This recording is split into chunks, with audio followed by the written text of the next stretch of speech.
High guys, welcome to another mini blog. আশা করি তোমরা সবাই সুস্থ আছো, ভালো আছো। তো আজকে দিনটা ছিল 10th মে।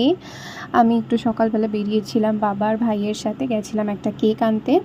কেক মিন্স একটা ছোট্ট টাইপেরই কেক নিয়েছিলাম, কারণ এখানে আমাদের বাড়িতে যারা এসছিল, আজকে আমার দাদুর ঘাট কাটছিল, তো যে এসছিল ওনার বার্থডে ছিল আজকে। তো ভাবলাম যে এত দূর থেকে এসছে, তার জন্য ছোট করে যদি কোনো কেক কাটা যায়। তো ওই কেকটা কাটার পর দেন আমরা গেছিলাম আমাদের সামনে চুনি মিয়ার ঘাট আছে ওখানে।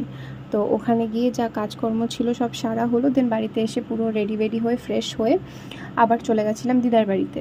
দিদার বাড়িতে গেছিলাম, তারপর তমজিৎ এসেছিল, এসে এখানটায় যেহেতু সবাই বসে খাবে তার জন্য পাখা লাগাচ্ছিল, আর আমি ওকে ধরেছিলাম যাতে ও পড়ে টরে না যায়।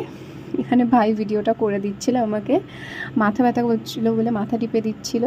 তো ভালো লাগলে লাইক শেয়ার সাবস্ক্রাইব করতে ভুলো না। তো চলো, টাটা আজকের জন্য।